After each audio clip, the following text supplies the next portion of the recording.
That didn't help the people of Ferguson. No one connected the dots that it was in solidarity with Ferguson, even though we tried sending out the communiques. And we did other stuff. Like, I was a street kid. I was a very poor street kid. And I had guns. I had knives. I used them. We thought, because it wasn't just me, it was Kansas City Fight Back, insurrectionist, anarchist. There's a book back there on the shelf by Alfredo Bonanno, if you ever want to read it, and that's what I base my anarchism off of. And that's what children do. Children think that I can change the world by tearing it down, as opposed to helping build something new. You never feel comfort or warmth or human empathy. You are in a box, a small box. It's concrete every second of your life, and that does something to you. It affects how you see yourself, whether you realize it or not. It affects how you interact with other people. I had the ice pack on my face earlier, and I explained to my friends that that's because when I'm in rooms with lots of people, my heart starts doing weird things. I did 7.5 years of segregation. 7.5 years in a room by myself. And there are men who have done quadruple that. And I don't know how they exist, but I know how I exist, and it is in a constant state of fight or flight. And the fight I counter with masking. That's why I joke. Like, we're all just laughing, we're all fun, you're not gonna fuck me up.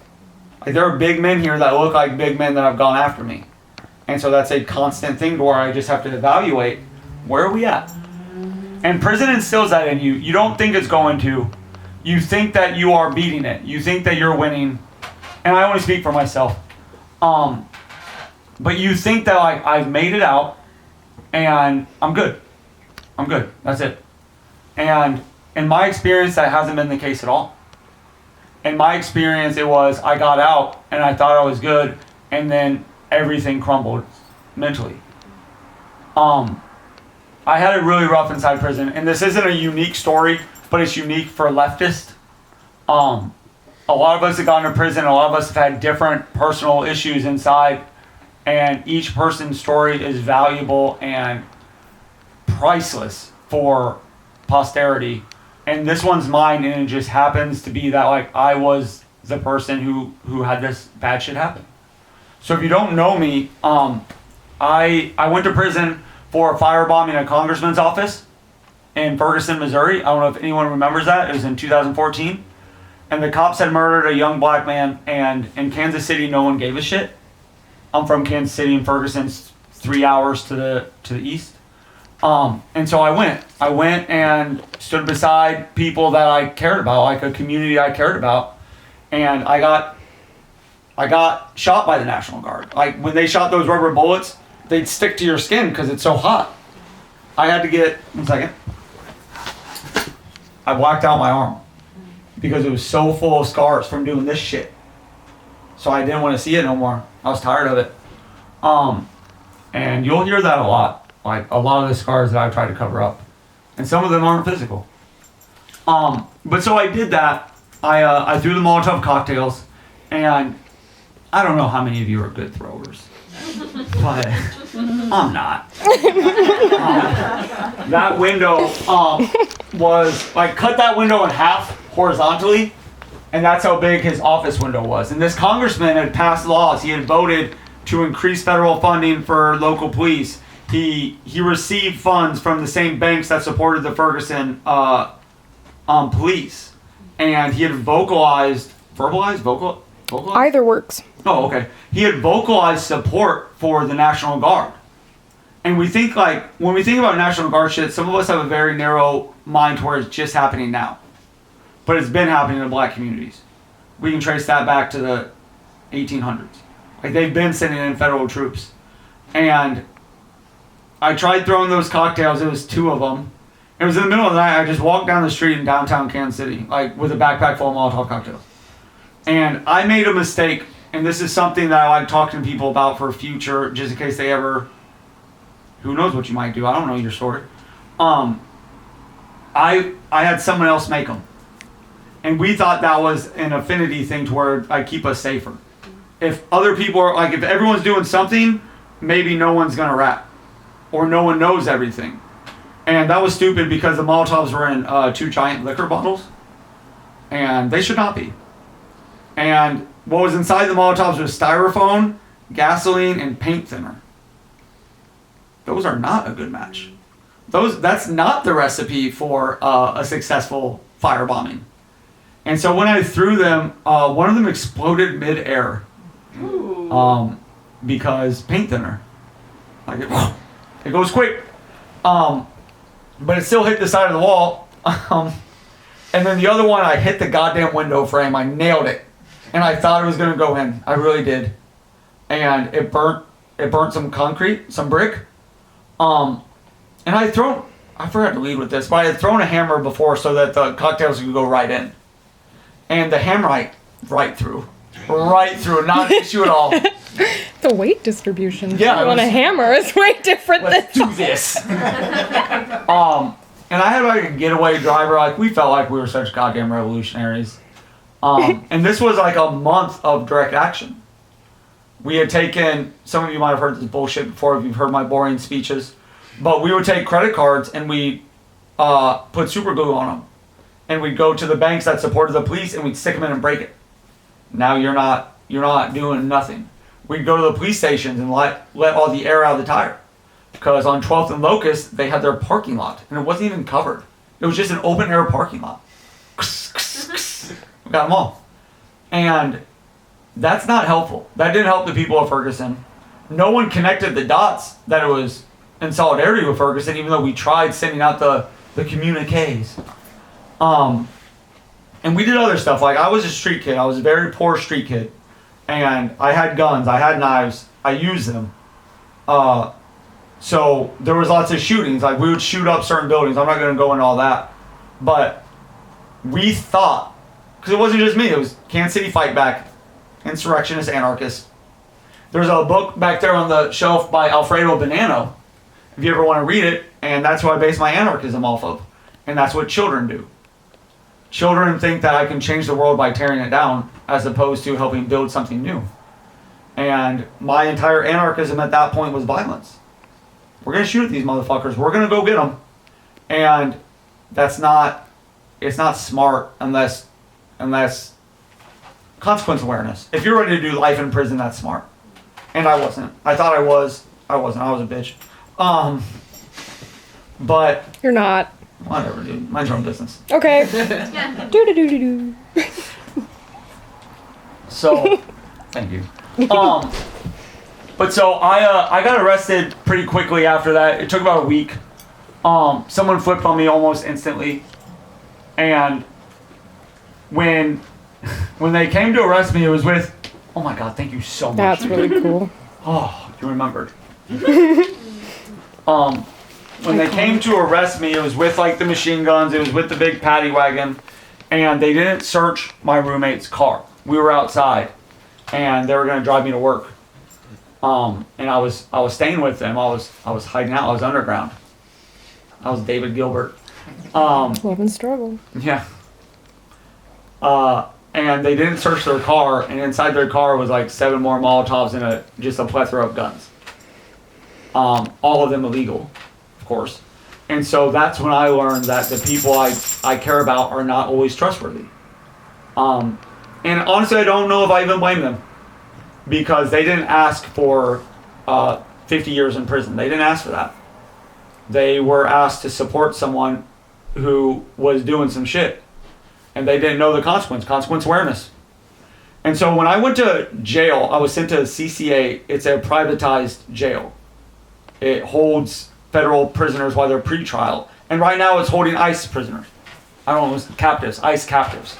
It's in Leavenworth, Kansas, and it is a hellhole. Those guards are paid $12 an hour, and they will not put their lives on the line for nobody.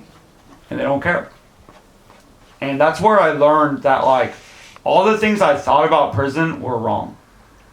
All the books I read about from the 80s and 90s by these old revolutionaries I admired, that shit's dead.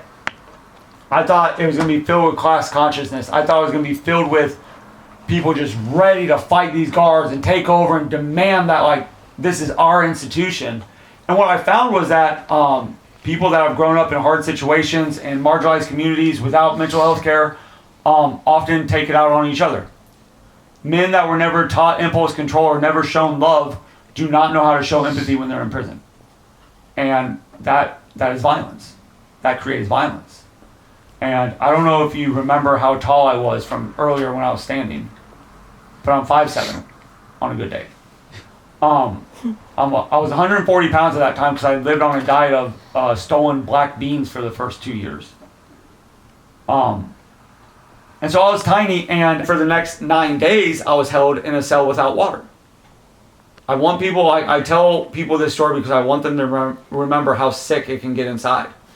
I got 1 cup, a styrofoam cup of water every hour, and for the rest of the time, I had to use my toilet. So if I was thirsty, toilet. If I had to shower, toilet. If I wanted to clean my cell, toilet. There's no dignity inside except for the dignity that you maintain within yourself, because they will hijack every single part of decency that's in your life. And that taught me a lot when that was happening. It taught me how to hate. It taught me that when I say ACAB, I mean it. It taught me that I am alone inside prison, and I will have to be responsible for my actions. No white prisoners are going to defend me. No black prisoner is going to put their life on the line because I'm a race traitor. They're not going to do it. And I was in that prison or that jail for 16 months. And that's when I pled guilty. And at that time, I thought it was the most powerless I would ever feel. It feels like I am giving up to the people I hate most in life.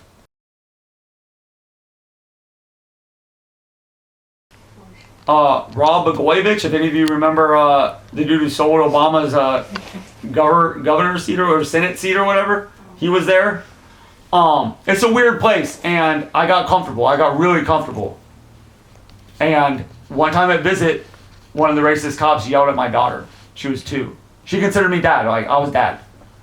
And he yelled at her and said that he was going to have his boy. It's okay. I'm still from the inner city. I know. Right. There's lots of strange noises on the street. So he said he was going to have his little boy fuck her up. And that's a weird thing for a grown man to say to a 2-year-old. It's weird. And these people are weird. It is a strange type of person that exists to lock another human in a cage. That's not normal behavior. And to make her feel safe, because she didn't feel safe anymore coming to see me. How could she? She doesn't understand class or political dynamics at all. She's a child. I didn't understand them as well as I thought back then. And so to make her feel safer, I drew a stick figure cartoon. And it was me, her, and her mom, and we were standing at a tombstone. And I wrote that cop's name, but kind of different. Like if it was Eric, I wrote it Eric. It was like that sort of difference. And it said like, died how he lived. A piece of shit. And I mailed it out. And in a low security prison, you can seal your envelopes. You can lick the envelope, close it. You guys know what seal an envelope means. I'm sorry. Let me tell you how to fill a bottle. But someone ratted on me again. I don't know how, I don't know why. One of these fucking rat bitches in that jail told SIS, the FBI within prison, the investigative services, that I was sending out threatening mail. And they opened it and read it. And that day they came and grabbed me from work, handcuffed me, put me in the shoe, and then an hour later drove me 2 hours south to Florence, Colorado. And I was placed in the shoe then on something called an FBI hold. And they had referred that cartoon to the FBI because it was threatening a government official. And so they wanted the FBI to prosecute me for a cartoon. Eric, you know how fucking stupid these cats are. I couldn't believe it. But what I learned very quickly was that the difference between medium custody and low custody, at least in my experiences, was drastic. It wasn't even the same sort of life. Now I was getting up at 5 a.m. and cleaning my cell. I had my boots on before that door opened. I was ready to go at all times. That's where I learned to make knives. That's where I learned that sometimes you have to hurt people. And that's where I learned what real racial politics are. because Florence is a West Coast charter. That means it's ran by Aryan Brotherhood politics, even though they're usually not there. But that means you are not eating with another race. You are not working out with another race. You are not living with another race. You are not spending time with another race, because that's the enemy. And that hurt me really bad as a race traitor. And so I found ways to walk that line, and you have to be really delicate at certain prisons. Certain places you don't have to be delicate. You can do whatever the fuck you want, and I celebrate those people that exist within those worlds. I didn't. And so the ways that you could exist around black people and Mexican people is to gamble. White people want you to win. They want you to beat these races. And no one can tell you not to make money. So that's where I learned how to play advanced Scrabble. That's why Scrabble means so much to me, because it was a way for me to connect with other races. Like, it's the only way that I could hang out with Mexicans. Like, that's the only way I could sit with some black cat and just talk about whatever, is if we were on that board. So Scrabble, like, we joke about it. I guess we only joked about it once, but it was my bridge to racial solidarity. So it's not a small thing for me. Like, when I'm out here cracking heads at Scrabble, it's not small. And Scrabble's serious. They have like prison tournaments there, and I would win. And they also have different situations where you cannot bullshit on that board. If you cheat, you will get fucked up. If you take too much time, you will get fucked up. If you disrespect someone while they're playing, like you laugh at their play, you're liable to get fucked up. And so you learn to play very serious. And I loved it. I loved it. Because it was my ticket to freedom, kind of. What I didn't love was the amount of fights I got in. Because something you also do is you can have a job, and that's another way that you can interact with other races. And so I taught yoga. I got paid $15 a month, and I taught 5 classes a week, and I allowed in different races every time. What I also allowed in was the one gay kid that was allowed on the yard, because he had a lot of money and he was bought by the DC blacks.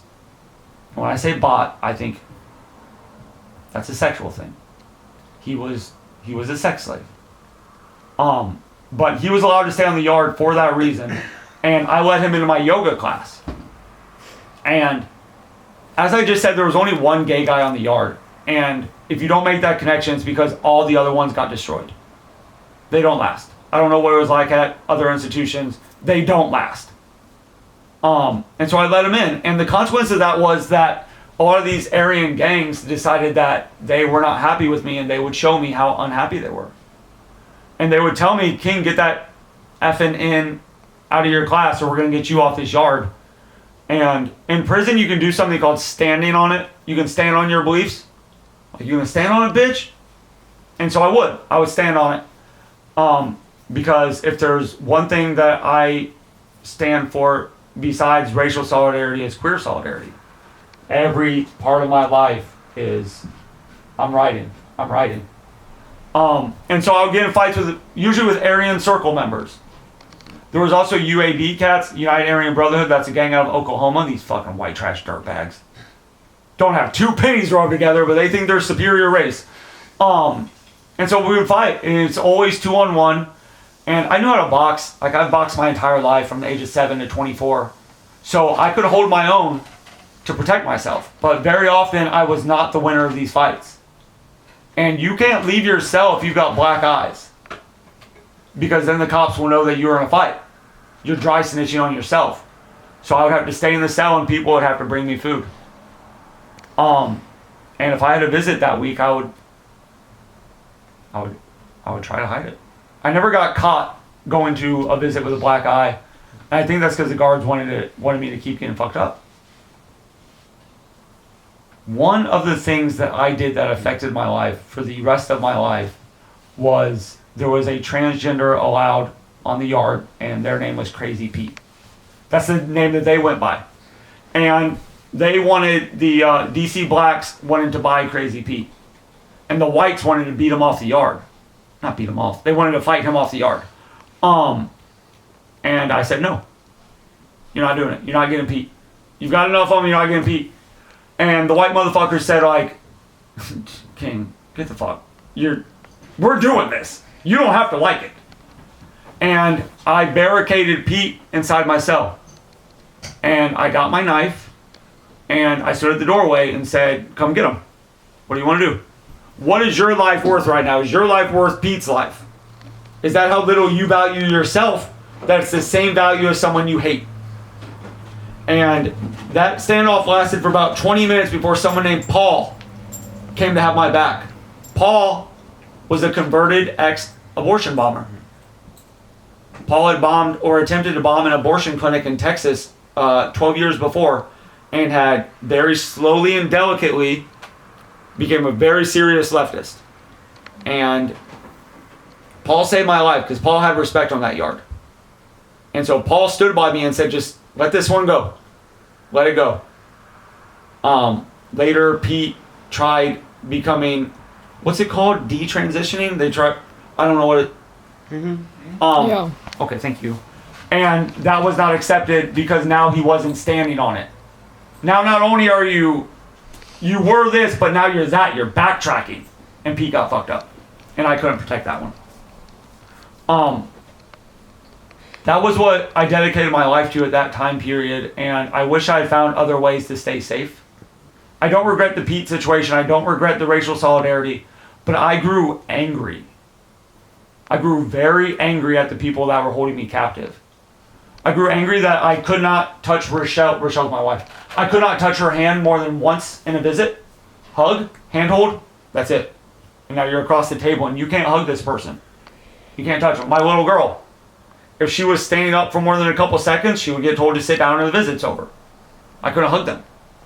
And so that makes you grow angry. And so one day I heard that a lieutenant got punched by a check-in. Dude was trying to check in, go to protective custody. They wouldn't let him. They're like, pay your debts. He owed money to the Serranos and they were going to butcher him. And the lieutenant wouldn't let him check in, so the dude punched the lieutenant. Just sucker punched him. Because now you're in the shoe. You're going to special housing unit. You're going, whether you want to or not. And I wrote Rochelle an email laughing about it. I said, like, God bless that dude. I bet that felt awesome. And that was probably the biggest mistake of my life. Because an hour later, I was called down to the lieutenant's office.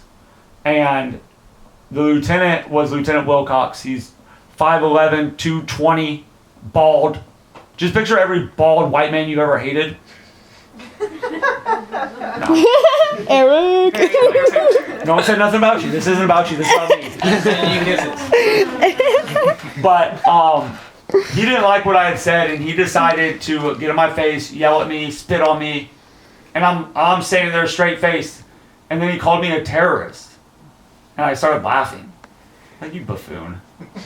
And men that are like boiling with steroid rage do not like it when you laugh in their face. This is also something I learned. And he pushed me. I was in a mop closet. I was not in his office. I was in a mop closet. There was cabinets and, there was mops. You don't know what a goddamn mop closet is. But he pushed me. And you never expect a lieutenant to do that. You will never ever expect a guard to put their hands on you unless it's that. And then he punched me. And then he punched me again. And in prison, or at least in my situation, my circumstances, I've never been in a prison where you can allow someone to touch you. If someone puts their hands on you in any sort of aggressive manner, you have to go. You have to. There's no, hey, why'd you do that, buddy? No. You punch them. And even worse, if there's this massive man punching you, your life is now on the line. They can kill you. You can fall and crack your head open. They can not stop. They can punch your throat. And so I did what I've trained my entire life to do. I beat the shit out of him. I threw 4 punches. That's all it took. He was a bloody mess on the ground. You can find the pictures in my latest book. I put the pictures in there. Whatever. But I dog walked this hoe. I really did. And I still talk white trash. Don't judge me, please. But I did that. And then within about 5 seconds, there was 9 guards in there. And they threw me down, and I immediately felt... I don't know if you've ever felt like 9 people stomping your head and body in at the same time, but it feels horrible. And it's scary. It's scary as fuck. And they were hyperextending my knee to where it was like backwards. And one was squeezing my balls. Another one was George Floyd. Once again, that's a tactic. They all know it.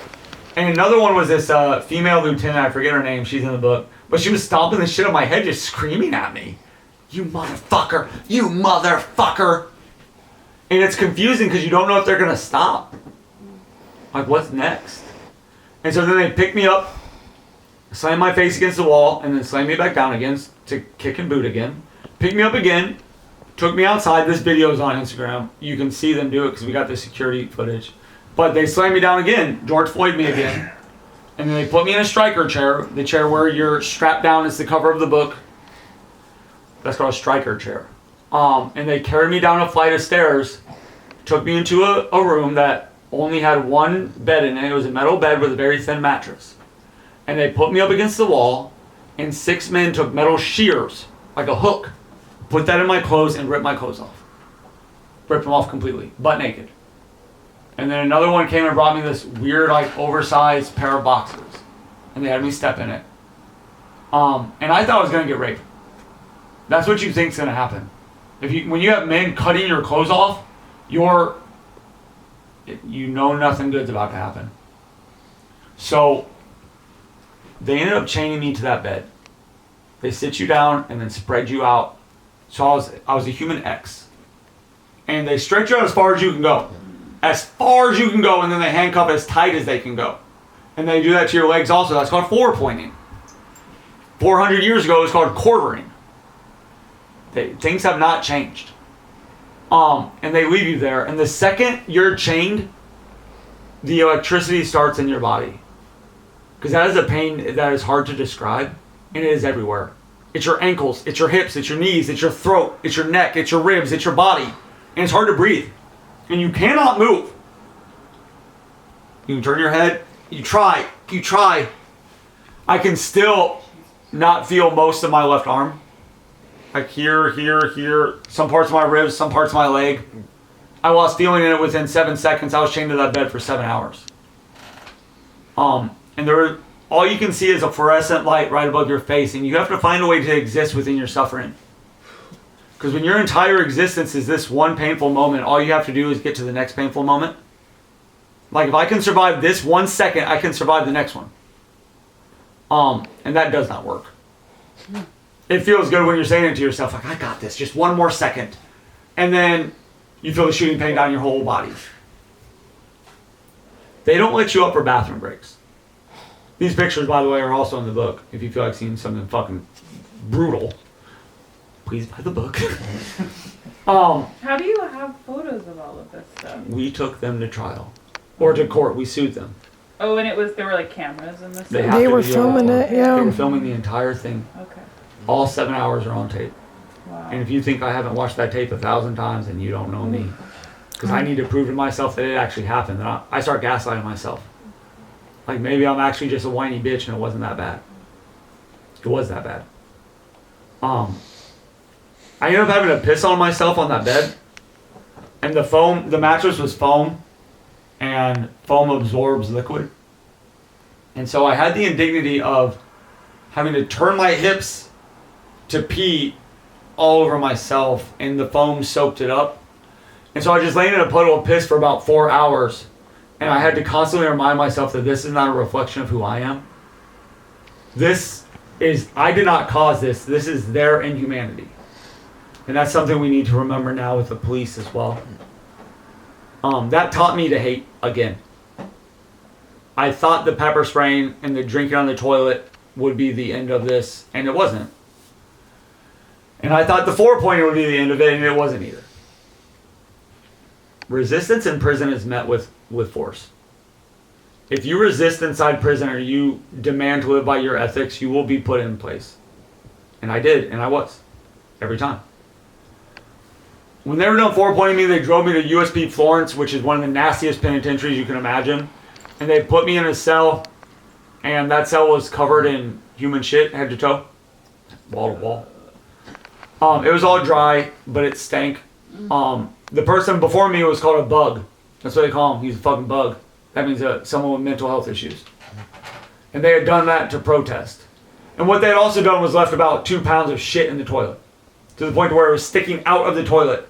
And those guards had kindly turned off the toilet water but left on the sink water. So I couldn't flush it. And I was in that room for 5 days. And they gave me half a mattress, which was kind of them. So my entire body was sore, battered, bruised. I had half a mattress, and every day I just smelled nothing but shit.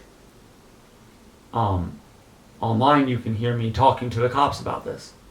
Because they had to record that too. It's called an FBI deposition. They were interviewing me for the FBI to see if they were going to prosecute me or not.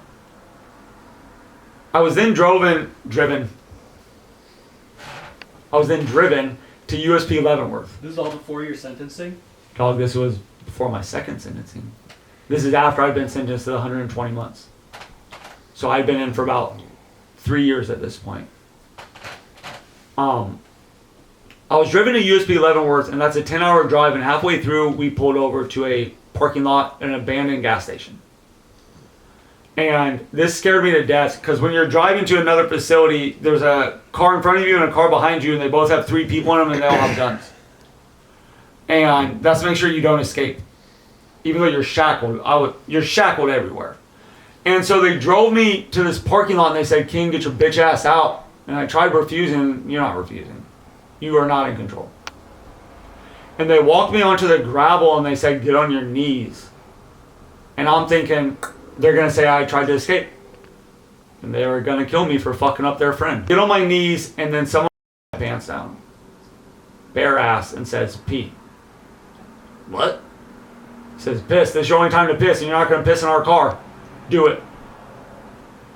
And maybe I'm not good at peeing, but I had a very difficult time doing this task under that sort of circumstance, because they were surrounding you and they all had guns pointed on you. They're not playing games. And so I spritzed whatever I could, and I got driven to USP Leavenworth, and I was on what's called holdover status. Holdover is where you're temporarily out of prison while they figure out what the fuck to do with you. And in this case, it was figuring out if I'm going to be prosecuted or not for assaulting that lieutenant. That's a 20-year sentence. Additional time. And you may notice that I have a spider tattooed on my head. Somewhere. Other side for me, I think. It's Did you okay. see it? Well, A little jumping spider? A little spud? I thought it was on the other side. It But is on the other Whatever. side. It's well, I was gonna. somewhere. Yeah, we'll get it later. But I have that because I used to be deadly afraid of spiders. And at USP Leavenworth, what you find out is that you're actually like a guest in the spider's home.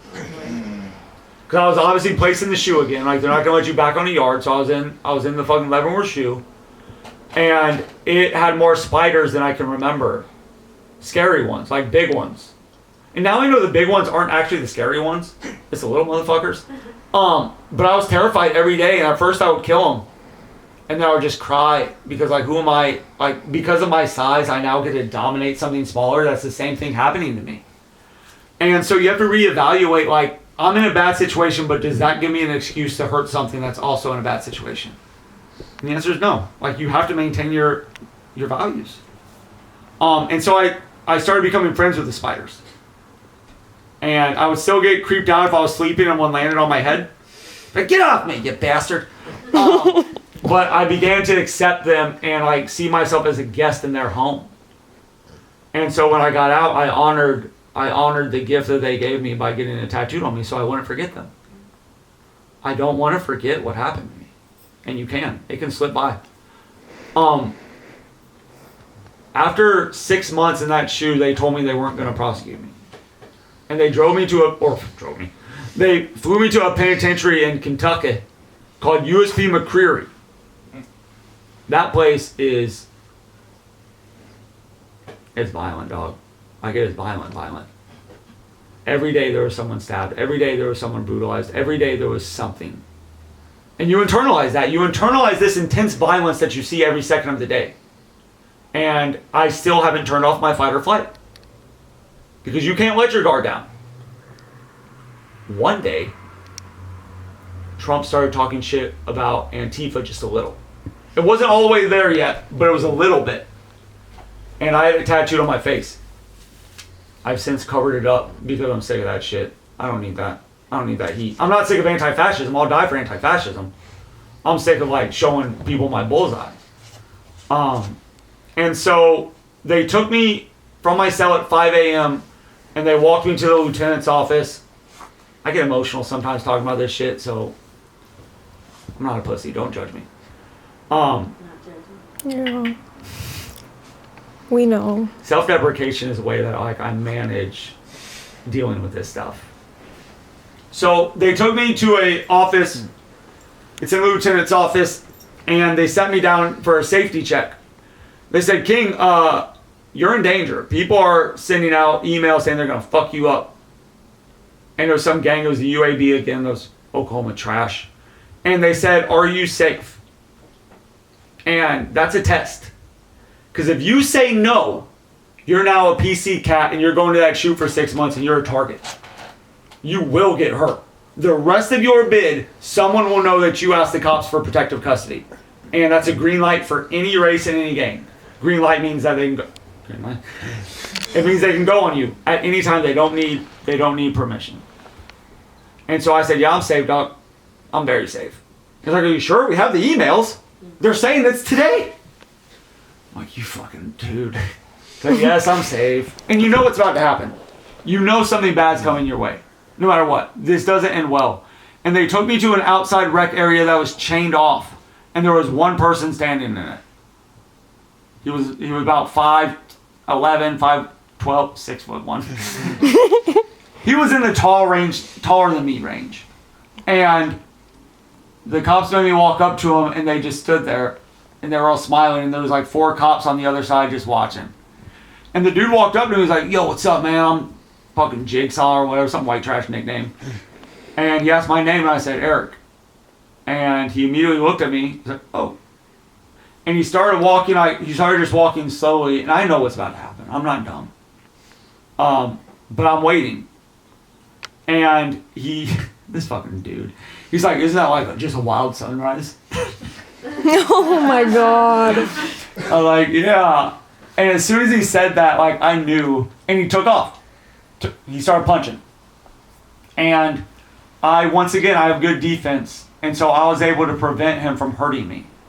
I didn't win that fight, but I didn't die. And so that's a victory. That lasted for about 45 seconds maybe before the cops spear tackled us and rubbed our face in the concrete and threw me back in the chute. They wanted me off that yard. They didn't want to have to deal with Antifa. And so now I had to get transferred. While I was in the chute waiting to get transferred, they put a UAB in my cell. You're not supposed to do that. You're supposed to have what's called a keep away. You fought this gang, so now you can no longer be around this gang. The cops forgot to put that status on my profile. And you know what happened. Same shit happened. The next day, it never stops. That's why this story is ridiculous. The next day after that fight, they brought a Mexican to my cell. And they said, King, you got a new cellie, cuff up. And I looked out the door window and I see this like clear vato, like he was not white. And I said, dog, you white? And he's like, yeah, of course. If that's racist, tell me. I'm just trying to like... No, you're doing good. I mean, that's fine. It's a story painting. I'm not... And so he said, yeah, I am. I'm like... I'm just looking. I'm like, God damn it. You're not allowed to live with non-whites, even in the shoe. It doesn't stop. And so I let this vato into my cell, and about 2 days later, he takes off his shirt to go shower, and he has an Aztec calendar on his back. I was like, God damn it. I was like, bro, you just told me you were white. He's like, oh, guess I'm not. So we fight. And this fight lasts about 15 minutes. And if you've never fought for 15 minutes, you'll know that it is the most brutal, exhausting thing you can imagine. And he knows how to kick. Like, he kicked me in the dick once. It's just so weird. Like, prison fights are weird because, like, you're talking to each other while it's happening. Like, hey, man, you kicked me in my dick. What? He's like, I don't care. Fuck your dick. Prison rules. Prison's weird. And there's no rules. It's not like you can fight a clean fight. There's no No cheap shots. No cheap shots. The goal is to not be a victim. That's it. Don't be a victim. Always a suspect, never a victim. And so the guards came by, saw it, started laughing, and then walked off. So we kept fighting. And we're both bloody messes. Like eyes, nose, lips, testicles. And then the cops came by again and immediately pepper sprayed us, as they do. Told us to cuff up, as they do. And they were laughing because they got one. They got me again. And some of these speeches, I don't always just like make them all about the brutality, but when it's a small group, I really want to stress to people how bad it can get. Like I told you that earlier. It doesn't have to be. It doesn't always end that way. But this is why we need prison support. This is why we need it, because it can be that way. I was driven to a prison called USP Lee. That's in Virginia. USP Robert E. Lee. And those guards, imagine Abraham Lincoln and his Civil War soldiers. That's what these guards looked like. Like they were reenacting the old days, the glory days. It's going to rise again. And they hated my guts. I was called the N-word about 7 times a day. And that's not fun. Like no one wants to do that. That's where I experienced what still haunts me today. That time and the next time I went back to that prison. So, something they have at USP Lee is called a hot cell. And a hot cell does not have air conditioning. But Virginia in August is hot as shit. It is hot. It's hot. And we had to be in our boxers at all times because it was too hot. And at nighttime, you would take your cup and fill it with water and pour it on yourself. And just lay. And just pray that sleep found you. That it would discover you in misery. Something they also had in USP Robert E. Lee was something called ants. Ants are a small insect. And those ants, if you've heard me tell this speech, you've heard this 1,000 times. Those ants were everywhere. They would be in your food. You'd go to eat and there'd be ants. They'd be crawling on your legs. But also when you're sleeping, they discover a new food source. And I would wake up with ants in my butt crack, under my armpits, in my nose. And that would happen every day. That happened for 2 weeks before I was transferred out of there. And I still hate ants. Look at my forehead. I got them tattooed because I needed to get over how much I hate ants. Because every time I see an ant, I see something sexually assaulting me. Every time I see an ant, I picture someone violating me every single day. And when I was free in Denver, I stomped the shit out of an ant pile. And my little girl almost started crying. She's 12 now. And I wanted to choke her. Like, I was so angry that she could be mad at me for attacking my abuser. I never displayed that. Like, I didn't ever expose her to that side of me. But I felt betrayed that she stuck up for the ants. Don't you know what they're capable of? Don't you know the brutality that they will give us? And that's trauma. Like, that's trauma talking. That's not. And so I got the ants tattooed on my forehead as a way of like immersion therapy. If I see them all the time, maybe they won't be as scary. And that was stupid. Because so far they are still scary, but it's a long journey. Trauma's a journey. It's not a destination. But after that, I was told that I was going to be prosecuted. They were going to prosecute me for that assault on Lieutenant Wilcox. They said that I had assaulted a federal agent and caused serious bodily injury. That's a 20-year bid. And I was taken back to goddamn Inglewood, where I'd drawn the stick figure and placed in the shoe, because they also have a pretrial facility there. And I would be in that shoe for 2.5 years fighting this case. I missed COVID. And when I say I missed COVID, I mean I missed the mask, because I had COVID 4 times because they wouldn't give us masks. I never wore one in my life until my trial. And so nowadays, when I'm asked to wear a mask, what it feels like I'm being asked is put yourself through the scariest moments you've ever had in your life, or else you can't hang out with me. It feels like an attack, and that's trauma. That's 100% trauma. I'll wear the mask. I bought an Adidas one. I'm cool. On Depop? No. Dick's Sporting Goods. But that 2.5 years was hard because that's after Trump said Antifa is a terrorist organization. The first time. And something that happened was I like to fight cops.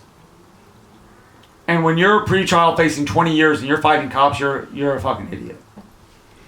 And they would not give me phone calls, visits, or emails. And so I was desperate. I was like, you're taking away my access to my family. And you can see some of this stuff on my Instagram. I did barricades. I fought them. I made them bring the SORT team, the 6 guards in the body armor. Come on in. We're going to fight. That's a scary thing, but I was stupid. I was existing in fight or flight at all times. I wasn't regulated. After a while, a group of comrades decided to do a noise demo for me outside the prison. You guys have all seen those, and it's fine. But this time they had road flares, and one of them busted up one of the cops' windows of their car. That person did not get in trouble for that, but do you want to guess who did? It's me. It's me. And I don't know if you're aware that they can legally take away your right to write mail, but they can. It's called a communication management variable. And I was put on a full communication restriction, which meant that I was not allowed phone calls, visits, letters, or emails while I was facing trial. My wife didn't hear my voice for 5.5 years. I didn't see my kids grow up from 5 to 10. I missed it. That's their entire fucking life.